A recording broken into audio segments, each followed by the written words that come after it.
والصلاة والسلام على أشرف الأنبياء والمرسلين وعلى آله وأصحابه أجمعين وعلى من تبعهم بإحسان إلى يوم الدين. أما بعد، أعوذ بالله من الشيطان الرجيم. بسم الله الرحمن الرحيم. يا أيها الذين آمنوا لا تدخلوا بيوتا غير بيوتكم حتى تستأنسوا وتسلموا على أهلها. معزز حاضرین مجلس اور پردہ نشین خواتین اسلام، تمام تعریفیں اللہ کے لیے ہے جس کی توفیق سے اس نے آج ہمیں اس کے گھر میں جمع ہونے، عبادت کرنے اور دین کے باتیں کچھ سنانے کے لیے جمع کیا ہے. اللہ تعالی ہمارے اس بیٹھنے کو قبول فرمائے. اللہم آمین. معزز بھائیوں، کل کے درس میں ہم نے سلام کے تعلق سے، سلام کے آداب، ہم نے بہت ساری چیزیں سیکھی تھی کہ نہیں؟ اس میں سے ایک سوال کر لیں کہ انشاءاللہ ہم آگے نکل جائیں گے. ایمن آپ بتائیے، مکمل سلام کیسے کرنا ہے؟ 30 نیکی حاصل کرنا ہے. بارک اللہ فیکم. کیسے کرنا ہے؟ السلام علیکم ورحمۃ اللہ وبرکاتہ. اس کا مکمل جواب دو. بارک اللہ فیکم. کیسے جواب دینا ہے؟ وعلیکم السلام ورحمۃ اللہ وبرکاتہ. اتنا پڑھنے سے کتنے ثواب آتا ہے جاوید بھائی؟ 30 نیکیاں. کہنے والے کو 30 یا دونوں ملا کو 30؟ کہنے والے کو 30، جواب دینے والے کو 30. الحمدللہ، ایک مختصر وقت میں آپ نے بہت نیکی کما لی. اللہ کے نبی صلی اللہ علیہ وسلم نے تعلیم دی ہے کہ ہمارے دلوں میں محبت پیدا ہونا ہے تو اس کا بہترین ذریعہ کیا ہے؟ سلام. اگر ہم سلام کریں گے ہماری دلوں میں محبت اللہ تبارک و تعالیٰ ڈال دے گا. خصوصاً جو آدمی ہمیں چاہتا نہیں ہے تو ہمیں جو ہے آگے بڑھ کے اسے سلام کر دینا چاہیے. اور سب سے بڑی بات، ایک اہم بات میں آپ کو بتانا چاہتا ہوں. سلام کا معنی کیا ہے؟ سلام کا معنی ہے اللہ تمہیں امن کے ساتھ رکھے، سکون کے ساتھ رکھے، تمہاری زندگی میں اللہ خیر لائے، برکتیں لائے. اس کا معنی ہے. تو اس پہ آپ غور کیجئے، سلام کتنا معنی رکھتا ہے. اللہ کے نبی محمد صلی اللہ علیہ وسلم نے ہمیں کیا تعلیم دی ہے؟ یہ دعائیہ کلمہ ہے. خصوصاً ہم گھر میں داخل ہوتے ہوئے سلام کرنا چاہیے. بہت سارے لوگ آپس میں بہت سا سلام کرتے ہیں لیکن گھر میں اپنے گھر والوں کے لیے دعا نہیں دیتے. اپنے گھر والے زیادہ مستحق ہیں ہماری دعا کے. ہم جب بھی اندر داخل ہوں اپنے گھر والوں کو سلام کر لینا چاہیے. اللہ تبارک و تعالیٰ نے پیغمبروں کے لیے یہ جملہ کہا ہے. ابراہیم علیہ السلام کا واقعہ آج آپ نے سورہ انبیاء میں تفصیل کے ساتھ پڑھا ہے. جب ابراہیم علیہ السلام نے اپنی قوم کو دعوت کا کام کرتے رہے، اپنی قوم کو ہر طریقے سے شرک سے روکنے کے ہزاروں طریقے اپنائے، لیکن قوم باز آنے والی نہیں تھی. ابراہیم علیہ السلام آگے قدم بڑھاتے ہوئے جب پوری قوم بستی سے باہر نکل گئی تھی تو ابراہیم علیہ السلام بت خانے میں داخل ہو گئے، کلہاڑی سے سارے بتوں کو توڑ دیا اور ایک بت کو باقی رکھا، اور جو بڑا بت تھا اس کے گلے میں کلہاڑی لٹکا دی اور آ گئے. اب ساری بستی کے لوگ آئے تو دیکھا کہ سارے بت ٹوٹے ہوئے ہیں. کسی کا ہاتھ ٹوٹا ہے، کسی کا پیر ٹوٹا ہوا، اور کلہاڑی بڑے بت کے گلے میں لگی ہوئی ہے. لوگوں نے کہا کہ ہمارے بتوں کے ساتھ کس نے ایسا کیا؟ لوگوں نے کہا کہ ہم نے سنا ہے ابراہیم نام ایک جوان ہے، وہ بہت بتوں کے خلاف بات کرتا ہے. لوگوں نے کہا بلاؤ اسے. جب ابراہیم علیہ السلام کو بلایا گیا، ابراہیم علیہ السلام سے کہا گیا کہ کیا تو نے ہمارے بتوں کے ساتھ یہ سلوک کیا ہے؟ ابراہیم علیہ السلام نے جواب دیا، بل فعل کبیرہم ھذا فاسألوہم ان کانوا ینطقون. نہیں، مجھے کیا پوچھ رہے ہو؟ یہ بڑا بت جو کھڑا ہوا ہے جس کے گلے میں جو ہے کلہاڑی بھی لٹکی ہوئی ہے، شاید اسے پوچھو کچھ بولتا ہے تو. بات معمولی بات نہیں ہے. یہ جو بد دماغ لوگ تھے انہیں سمجھانے کا ایک بہت بڑا انداز انہوں نے اپنایا تھا. ثم نکسوا علی رؤوسہم. پہلے تو بات سمجھ گئے، کہا کہ تم جانتے ہو ہمارے بت تو بات نہیں کرتے. پھر بھی جو ہے غرور میں، گھمنڈ میں آ گئے. لقد علمت ما هؤلاء ينطقون. کہا کہ ابراہیم تم تو جانتے ہو ہمارے بت تو بات نہیں کرتے. اس وقت میں فوراً ابراہیم علیہ السلام نے کیا کہا؟ اف لکم. تف ہے تم پر، تمہارے اوپر بڑا افسوس ہے. وَلِمَا تَعْبُدُونَ مِن دُونِ اللَّهِ، اللہ کو چھوڑ کے تم کس کی پوجا کر رہے ہو؟ وَلِمَا تَعْبُدُونَ مِن دُونِ اللَّهِ، ایسے بت ہیں جو بات کر سکتے ہیں، نہ کچھ حرکت کر سکتے ہیں، جن کے اندر کوئی نفع پہنچانے کی، نقصان پہنچانے کی طاقت نہیں، ایسوں کے سامنے سجدہ کرتے ہو۔ اب قوم غرور میں آ کے کیا کہا کہ قلنا، اب لوگوں نے کہا کہ ان کے لیے ایک بہت بڑی آگ لگاؤ اور جو ہے وَانصُرُوا آلِهَتَكُمْ، کہا کہ اپنے بتوں کی مدد کرو، انہیں جلا ڈالو۔ اور تاریخ کہتی ہے اتنی بڑی آگ لگائی گئی کہ وہاں سے آدمی کا گزرنا مشکل ہو جاتا تھا۔ منجنیق ایک آلہ ہے، اس کے ذریعے سے ابراہیم علیہ السلام کو آگ میں ڈالا گیا، تفصیلی واقعہ آپ نے بارہا سنا ہوگا۔ اس وقت میں اللہ نے جو جملہ ارشاد فرمایا، قلنا یا نار کونی بردا وسلاما علی ابراہیم، ہم نے کہا کہ اے آگ ابراہیم کے لیے تو نہ ٹھنڈی ہو جا نہ گرم ہو جا، بلکہ کیسی بن جا؟ سلامتی والی بن جا۔ کیا معنی ہے اس میں؟ سلام کا معنی آپ سمجھتے ہیں؟ ٹھنڈی ہو جا، زیادہ ٹھنڈی بھی انسان کو تکلیف دیتی ہے، گرم ہو جا، زیادہ گرم بھی انسان کو تکلیف دیتا ہے۔ کہا کہ سلامتی والی بن جا۔ شاعر نے کہا آج بھی ہو براغیم سا ایما پیدا، آج بھی ہو براغیم سا ایما پیدا، آگ کر سکتی ہے انداز گلستان پیدا۔ یعنی ابراہیم علیہ السلام کا ایمان آج بھی ہمارے اندر آ جائے، وہ آگ ابراہیم علیہ السلام کے لیے جو سلامتی والی بن گئی، ہمارے لیے بھی بن سکتی ہے۔ بن سکتی ہے کہ نہیں؟ ہمارے لیے بن سکتی ہے، ایمان کی ضرورت ہے۔ تو اللہ نے یہاں سلام کا لفظ استعمال کیا۔ نوح علیہ السلام کے لیے اللہ تعالیٰ نے جب پریشانی آئی تو کہا سلام علی نوح فی العالمین، نوح علیہ السلام کے لیے سارے جہانوں میں سلامتی ہے۔ اور ہمیشہ والا سلام قیامت تک کے لیے قرآن میں محمد الرسول اللہ صلی اللہ علیہ وسلم کے لیے دیتے ہوئے کیا فرمایا؟ ہم نے بہت سارے لوگ اسٹیٹس میں بھی رکھتے ہیں جمعہ سے پہلے، ان اللہ وملائکتہ یصلون علی النبی یا ایھا الذین آمنوا صلوا علیہ وسلموا تسلیما، اللہ اور اس کے فرشتے جو ہے اپنے پیغمبر پر رحمتیں نازل کرتے ہیں، اے ایمان والو تم بھی جو ہے اپنے پیغمبر کو درود بھیجو، سلامتی بھیجو۔ قرآن میں سورہ صافات کی آخری آیت میں اللہ تبارک و تعالیٰ نے فرمایا وَسَلَامٌ عَلَى الْمُرْسَلِينَ، وَسَلَامٌ عَلَى الْمُرْسَلِينَ، جتنے پیغمبر دنیا میں آئے سب کے لیے کیا ہے؟ سلامتی ہی سلامتی ہے۔ لفظ سلام کی اہمیت میں آپ کو سمجھانا چاہتا ہوں۔ جب جنتی جنت میں چلے جائیں گے ان کا سب سے بہترین جملہ کیا ہوگا؟ سلام ہوگا۔ دعواہم فیہا سبحانک اللہم وتحیتہم فیہا سلام، جنتی آپس میں ملیں گے تو سلام کریں گے آپس میں خوبصورت انداز میں، السلام علیکم ورحمۃ اللہ وبرکاتہ۔ جب جنتی جنت میں داخل ہوتے ہوں گے گیٹ پہ کون کھڑے رہیں گے؟ فرشتے، بڑے بڑے فرشتے، کیا کہیں گے؟ سلام علیکم طبتم فادخلوها خالدین، کہا کہ تمہارے لیے سلامتی ہو، خوش ہو جاؤ، ہمیشہ والی جنت میں چلے جاؤ۔ سب جنتی جنت میں چلے جائیں گے، اللہ کی جانب سے آواز آئے گی سلام قولا من رب الرحیم، بڑے مہربان رب العالمین کی جانب سے سارے جنتیوں کے لیے سلام ہے۔ اللہ، سلام کی اہمیت سمجھ میں آئی؟ دنیا میں بھی ہے یہ سلام، آخرت میں بھی ہے۔ میرے بھائی زندگی میں سلام کو اپنائیے، جب بھی کلام کریں گے سلام کیجیے، کریں گے انشاءاللہ۔ آج ہمارے بچے سلام کرتے ہیں تو ہم کیا سوچتے ہیں؟ کیا کرتا ہے اسے کچھ معلوم نہیں ہے۔ اٹھتا ہے کوئی گھر میں آئے گڈ مارننگ، کتنا اچھا بولتا ہے میرا بچہ انگلش، گڈ ایوننگ کتنا اچھا بولتا ہے، گڈ نائٹ کتنا اچھا بولتا ہے میرا بچہ، تو جو ہے اس کی فیس اور بڑھا کے دوں گا اسکول میں۔ کیوں؟ بچہ انگلش بول رہا ہے۔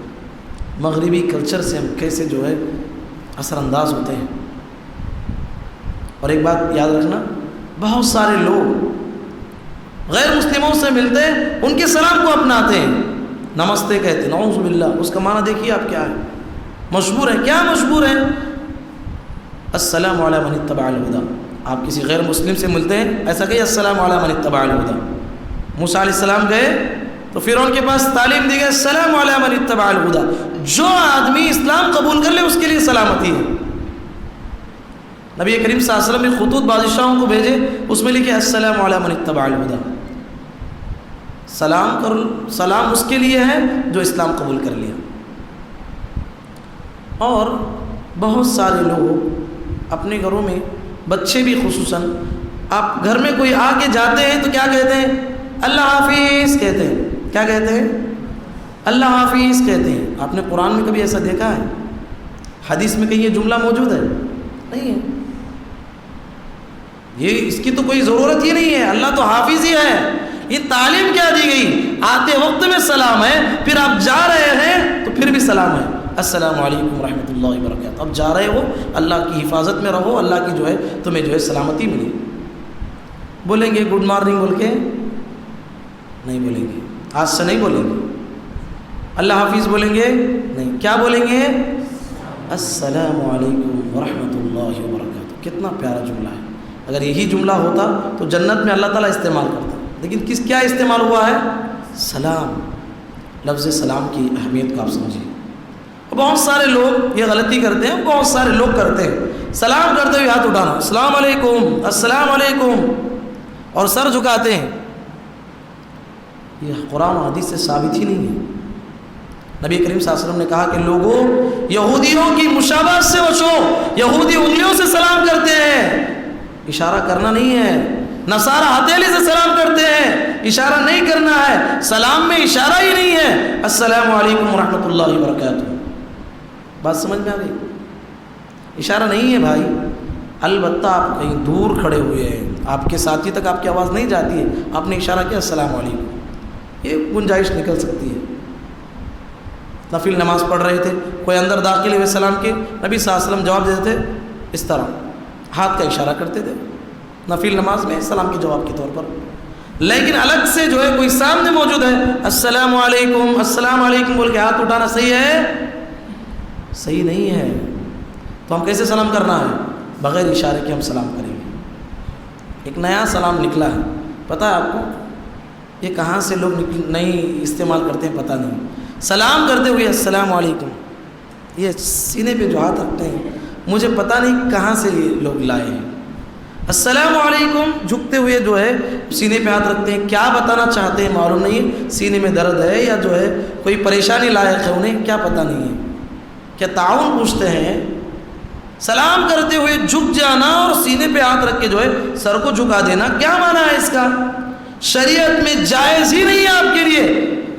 اللہ کے نبی محمد الرسول اللہ صلی اللہ علیہ وسلم کے پاس بعض صحابہ آئے، کہا کہ اللہ کے نبی سلام کرنے کے لیے کیا ہم کوئی بھی آتا ہے تو جا کے اسے چمٹ جائیں اور اس کے سر کو بوسہ دیں اور اس کا سلام کرے؟ نبی صلی اللہ علیہ وسلم نے کہا سلام کا یہ انداز نہیں ہے. این حنی لہو، سلام کرتے ہوئے ذرا جھک جائیں؟ کہا کہ نہیں.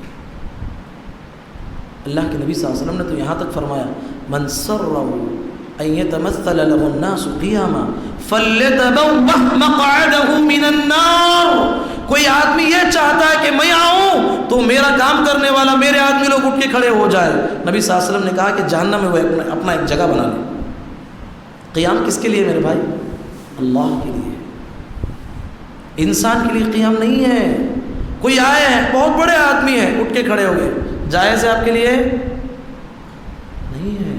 وہ چاہے کتنا بڑا کیوں نہ ہو، وہ کتنا بڑا ہی کیوں نہ ہو، شریعت نے کہا کہ کسی کے لیے جھک کر سلام کرنا، کسی کے لیے ادب کے طور پر کھڑے ہونا جائز ہے؟ نہیں، جائز نہیں ہے. بات سمجھ میں آئی؟ سلام کیسے کرنا ہے؟ سلام سادہ ہے، السلام علیکم ورحمۃ اللہ وبرکاتہ سے بہت بڑا معنی پایا جاتا ہے. عمل کریں گے انشاءاللہ. بہت ساری باتیں شاید آپ کو معلوم ہو گئی انشاءاللہ. اشارے کے ذریعے صرف جو ہے سلام نہیں کرنا ہے.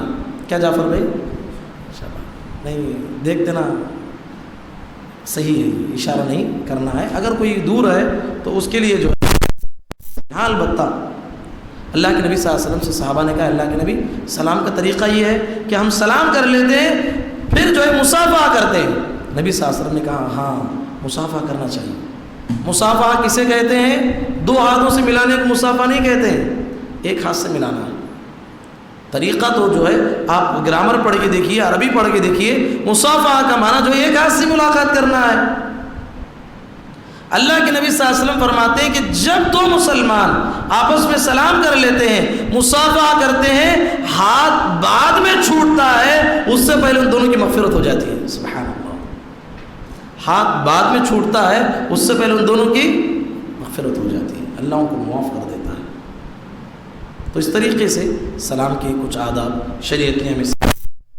اسی طریقے سے ایک اہم اور بنیادی تعلیم یہ بھی ہے، یہودی جو کہ مسلمانوں کا کٹر دشمن ہے اور قیامت تک کے لیے دشمن ہے.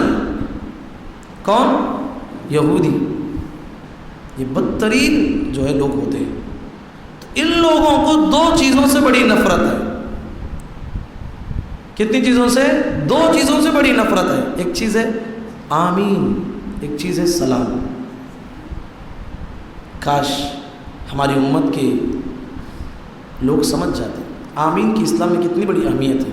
اللہ کے نبی صلی اللہ علیہ وسلم نے فرمایا اذا امن الامام فامنوا فانه من وافق تامینه تامینه الملائکہ غفر له ما تقدم من ذنبه. کہا کہ لوگوں جب امام غیر المغضوب علیہم ولا الضالین کہے گا آمین کہے تو تم بھی آمین بولو. کتنے امام ہیں کہاں آمین بولتے کہ پیچھے سے بول کے غیر المغضوب علیہم ولا الضالین قل اللہ احد پڑھ جاتے. کتنے ایسے ہیں آپ دیکھیے. حدیث سے عمل کرنے سے جو ہے کتنا جو ہے نفرت کرتے ہیں لوگ. حالانکہ صحابہ کہتے ہیں ہم جب امام نبی کریم صلی اللہ علیہ وسلم جب غیر المغضوب علیہم ولا الضالین کہتے نبی صلی اللہ علیہ وسلم آمین کہتے تو ہم بھی آمین کہتے. صحابہ کہتے کہ مسجد گونج اٹھتی تھی اور جو صحابہ چھوٹے چھوٹے باہر کھیلتے تھے انہیں بھی وہ آواز سننے آتی تھی. اتنی زور سے آمین بولنا. آمین میں بخیلی نہیں کرنا ہے. بولیں گے آمین زور سے انشاءاللہ. اتنا زور سے نہیں کہ جو ہے دوسروں کو تکلیف ہو جائے. اعتدال کو اپنانا چاہیے. تو یہ آمین سے اسے کیوں چڑ ہے؟ اس کی وجہ کیا ہے؟ آپ سورہ فاتحہ کتنے سال سے پڑھتے ہیں؟ 20 30 40 50 سال سے پڑھتے ہیں نا. اس کے معنی پہ غور کیجیے.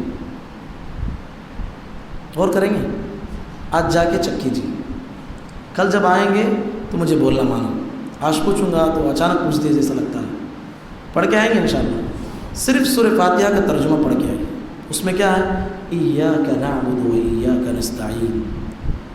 اے اللہ ہم تیری ہی عبادت کرتے ہیں اور تجھ ہی سے مدد مانگتے ہیں. کیا معنی ہے اس کا؟ تیری بھی کیا؟ تیری بھی عبادت بول تو معنی بدل جاتا ہے. کیا ہے؟ تیری ہی عبادت کرتے ہیں اور تجھ ہی سے مدد مانگتے ہیں. بہت سارے لوگ اس کا جو ہے بھی کر لیتے ہیں. اللہ سے بھی مانگتے ہیں، غیروں سے بھی مانگتے ہیں. ایسا ترجمہ نہیں ہے. اللہ ہی کی عبادت ہونا چاہیے، اللہ ہی سے مدد مانگنا چاہیے. ایاک نعبد و ایاک نستعین اہدنا الصراط المستقیم. اے اللہ ہمیں صراط مستقیم پہ چلا. صراط الذین انعمت علیہم، ان لوگوں کے راستے پہ چلا جس پہ تو نے انعام کیا. کس پہ انعام کیا؟ اللہ. کس پہ کیا؟ احسنت. اور اللہ نے فرمایا اولئک الذین انعم اللہ علیہم من النبیین والصدیقین والشہداء والصالحین. کہا کہ انبیاء پہ اللہ نے انعام کیا، صدیقین پہ اللہ نے انعام کیا، شہداء پہ اللہ نے انعام کیا، صالحین پہ انعام کیا. کہا کہ اگر تمہیں راستہ مانگنا ہے تو کس کا مانگنا ہے؟ ان لوگوں کا راستہ جس پہ اللہ تبارک و تعالیٰ نے انعام کیا. غیر المغضوب علیہم ولا الضالین. اے اللہ یہ گمراہ ہونے والی قوم اور جس پہ تو نے عذاب بھیجا، مغضوب علیہم یہ یہودی جس پہ اللہ کا عذاب نازل ہوا. گمراہ ہونے والی قوم نصارہ. اے اللہ ان دونوں کے راستے سے ہمیں بچا لے. اللہ اکبر. اس سورہ کو کیا کہا جاتا ہے؟ ام القرآن. قرآن کی ماں ہے، قرآن کی جڑ ہے یہ سورہ فاتحہ. اور اس کا معنی آپ غور کیجیے. تو یہاں پر بتایا گیا کہ یہ چیز سے وہ نفرت کرتے ہیں. یہ لوگ کیا مانگتے ہیں؟ کس سے نفرت کرتے ہیں؟ ہدایت اللہ سے مانگتے ہیں. اور یہود و نصارہ کی روش کو اپنانے سے اللہ تعالیٰ نے ہمیں خود یہ سورہ سکھایا کہ ان کی روش سے اللہ ہمیں بچا لے. دن میں ہمیں فرض نماز کتنے رکعت پڑھتی؟ کتنے؟ پورے دن میں نہیں گننا نہیں، مجھ بولو بارک اللہ فیکم. کنفرم ہے؟ 17 رکعت پڑھتے ہیں کم از کم. 17 رکعت پڑھتے ہیں کم از کم. 17 رکعت میں سورہ فاتحہ ہم پڑھتے ہیں. لا صلاۃ لمن لم یقرأ بفاتحۃ الکتاب. جو انسان فرض نماز میں، نفل نماز میں، جنازے کی نماز میں، سورج گرہن کی نماز میں، دنیا کی جتنی نمازیں ہیں ہر نماز میں سورہ فاتحہ پڑھنا کی نہیں واجب ہے. لا صلاۃ کا مطلب یہ معلوم ہوتا ہے رکن ہے. نماز نہیں ہوتی کا مطلب یہ رکن ہے. جب نماز میں رکن چھوٹ جائے تو نماز نہیں ہوتی. مطلب یہ ہے دنیا میں کوئی بھی آدمی امام کے ساتھ ہو، امام کے پیچھے نماز پڑھتے ہو، تنہائی میں پڑھتے ہو، تہجد پڑھتے ہو، تراویح پڑھتے ہو، جنازے کی نماز پڑھتے ہو، سورج گرہن کی نماز پڑھتے ہو، کوئی بھی نماز پڑھے سورہ فاتحہ کا پڑھنا واجب ہے کہ نہیں؟ واجب ہے. چھوڑیں گے تو نماز نہیں ہوتی. اگرچہ کہ تم 60 سال پڑھ لو، 100 سال پڑھ لو، ایک نماز بھی قبول نہیں جب سورہ فاتحہ کو نہیں پڑھیں گے. قرآن کی وہ آیت وَإِذَا قُرِئَ الْقُرْآنُ فَاسْتَمِعُوا لَهُ وَأَنصِتُوا لَعَلَّكُمْ تُرْحَمُونَ. اس آیت میں کیا بتایا گیا؟ جب قرآن پڑھا جائے تو خاموش بیٹھو. عام وقت میں قرآن کو یہ پڑھ رہا ہے، آپ شرارت مت کرو، یہ کہا گیا ہے. حدیث آگے خاص کر رہی ہے کہ نماز کے وقت میں تمہیں سورہ فاتحہ پڑھنا ہے. صحابہ کہتے ہیں کہ اللہ کے نبی صلی اللہ علیہ وسلم جب نماز پڑھاتے تھے ہم بھی پیچھے سے پڑھتے تھے. نبی صلی اللہ علیہ وسلم نے فرمایا کہ لگتا ہے تم لوگ کچھ پڑھ رہے ہو. صحابہ نے کہا ہاں پڑھ رہے ہیں. کہا کہ مت پڑھو، میرے پیچھے کچھ مت پڑھو سوائے سورہ فاتحہ کے. سورہ فاتحہ پڑھ لیے، خاموشی سے قرات سنو. پتہ کیا چلا؟ خواتین کے لیے، مردوں کے لیے، عورتوں کے لیے، بچوں کے لیے، بوڑھوں کے لیے کتنے طریقے ہیں نماز کے؟ ایک ہی طریقہ ہے جو محمد رسول اللہ صلی اللہ علیہ وسلم نے سکھایا. سب کے لیے جو ہے سورہ فاتحہ پڑھنا ہے کہ نہیں؟ پڑھنا ہے. تو پہلی چیز جو یہودیوں کو تکلیف پہنچاتی ہے وہ کیا ہے؟ آمین. دوسرا، سلام سے بڑا چڑ ہے. کیوں؟ اس لیے کہ ایک مسلمان کیا کہتا ہے؟ السلام علیکم ورحمۃ اللہ وبرکاتہ. اللہ تمہیں سلامتی کے ساتھ رکھے، اس کی رحمتیں، اس کی برکتیں تم پہ نازل فرمائے. یہودی کبھی نہیں چاہتا کہ مسلمان سلامتی کے ساتھ رہے. یہودی کبھی نہیں چاہتا کہ تم سلامتی کے ساتھ رہو. اس لیے اس کو 2 چیزوں سے بڑی نفرت ہوتی ہے. عمل کریں گے انشاءاللہ. آمین بھی بولنا ہے، کثرت سے سلام کرنا ہے. آپ ایک کال کر کے دوسرے کال پہ گئے السلام علیکم بولیے. اسلام پہ عمل کرتے ہوئے ہمیں ہمت ہونا چاہیے. بعض لوگ داڑھی رکھے ہیں، ٹخنے سے اوپر رکھے ہیں، ہاں سلام بار بار کرتے ہیں، اللہ کا ذکر کرتے ہیں. کیا اسے ابھی تو جوانی ہے، کیا بوڑھا ہوا ہے؟ ایسا بولتے ہیں. اب ہم کہتے ہیں کہ سیدھے ہاتھ سے کھانا ہے پینا ہے، بیٹھ کے کھانا ہے پینا ہے. کوئی چیز نیچے گر جائے تو شریعت نے کیا کہا؟ اٹھا کے کھا لو پھونک کے، کوئی حرج کی بات نہیں ہے. کھاتے ہیں تو عجیب نگاہ سے لوگ دیکھتے ہیں. تو شریعت پہ چلتے ہوئے لوگوں کو ہمیں کیئر نہیں کرنا ہے. سلمان فارسی رضی اللہ عنہ جا رہے تھے. مشرکین مکہ دیکھ کے کہا تمہارے نبی کیسے نبی ہیں بھائی؟ تمہارے طہارت دھونے کا طریقہ سکھاتے ہیں. کیا بولے؟ طہارت کا بھی سکھاتے کیا؟ سلمان فارسی رضی اللہ تعالی عنہ ہمت کے ساتھ جواب دیتے ہوئے کہا ہاں ہم اس پیغمبر کے امتی ہیں، وہ پیغمبر جو ہمارے باپ کی حیثیت رکھتے ہیں، ہمیں پیشاب کرنے کا طریقہ بھی ہمیں سکھاتے ہیں. سن لو، تمہیں بھی سیکھ لو. سیکھنا یہ ہے کہ ہمارے پیغمبر نے ہمیں طہارت کرنے کا طریقہ یہ سکھایا کہ ہم سیدھے ہاتھ سے طہارت نہیں کریں گے، گندگی سیدھے ہاتھ سے صاف نہیں کریں گے. طہارت کرنے کے بعد ہمارے نبی نے تعلیم دی ہے پانی استعمال کرنے کی. طہارت کرنے کے بعد ہمارے نبی نے تعلیم دی ہے مٹی کا ڈھیلا استعمال کرنے کی. ہمارے نبی نے تعلیم دی ہے قبلے کی طرف پیشاب اور پاخانہ کرنے سے منع کیا ہے. ہمارے نبی نے یہ تعلیم دی ہے کہ ہم جو ہے 3 ڈھیلے سے کم میں جو ہے طہارت حاصل نہ کریں. ہمارے نبی نے تعلیم دی، تم بھی سیکھ لو. تو پتہ کیا چلا کہ اسلام آیا ہے پوری دنیا پہ غالب ہونے کے لیے. ہمیں پیچھے ہٹنے کی ضرورت نہیں. اسلام پہ چلتے ہوئے ہمیں ہمت ہونا چاہیے اور ہمیں جو ہے ہمیں فخر ہونا چاہیے کہ ہمارا بھی ایک کلچر ہے، ہم اس پہ عمل کرنا ہے. عمل کریں گے انشاءاللہ. مزید باتیں تفصیل کے ساتھ انشاءاللہ